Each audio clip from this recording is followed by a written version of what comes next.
ये द्विघात समीकरण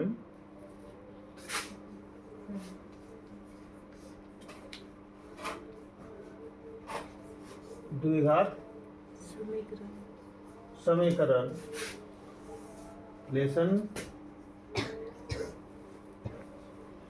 4 लेसन कितना है 4 में यहाँ एक नियम जानना होगा।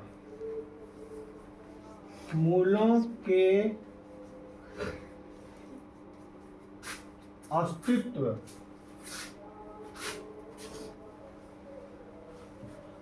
के लिए मूलों के अस्तित्व के लिए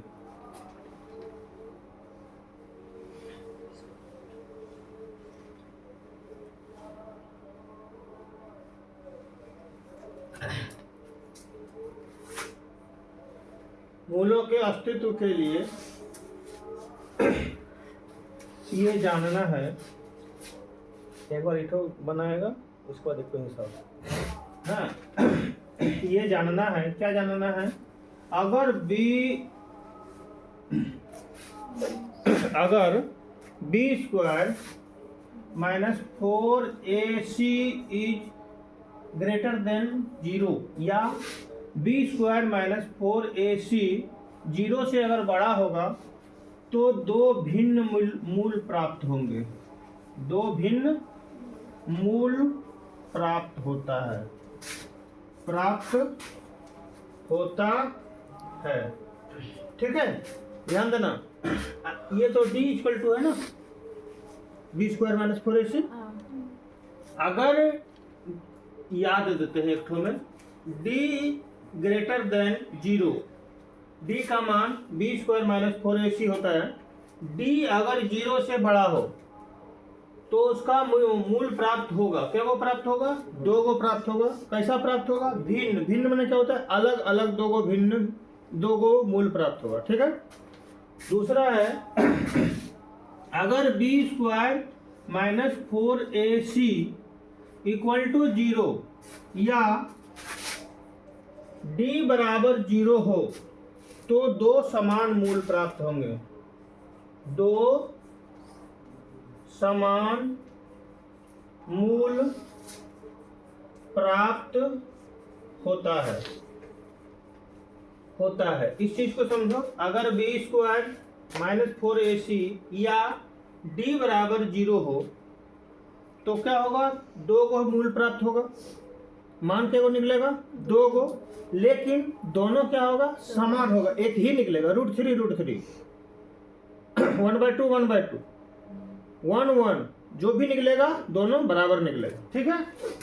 तीसरा नियम है अगर B square minus 4ac is less than 0, 0 से छोटा अगर हो, कौन चीज? बी स्क्वायर माइनस 4ac या d से बड़ा 0 हो, अर्थात d से बड़ा 0 हो, 0 से छोटा हो। तो 0 से छोटा मतलब क्या हुआ? माइनस में माइनस है ना, हुआ -1 -2 -3 ये सब हुआ ना छोटा। अगर छोटा हो तो क्या होगा? कोई मूल प्राप्त नहीं होगा। कोई मूल प्राप्त नहीं होता है या नहीं होगा?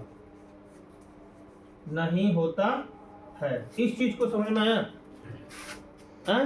इस चीज को समझ में आया? इस चीज में क्या बोलता है कि मूल ज्ञात करने के लिए नियम होते हैं। क्या नियम होते हैं? कि अगर B square minus 4ac is greater than 0, अर्थात d बड़ा अगर 0 से रहेगा, d का मान d equal to B square minus 4ac, चाहे ये बोलिए अगर 0 से बड़ा d होगा या बी स्क्वायर माइनस 4ac 0 से बड़ा होगा तो क्या होगा? दो मूल प्राप्त होंगे। कैसा प्राप्त होंगे? भिन्न प्राप्त होंगे। भिन्न का मतलब होता है अलग अलग।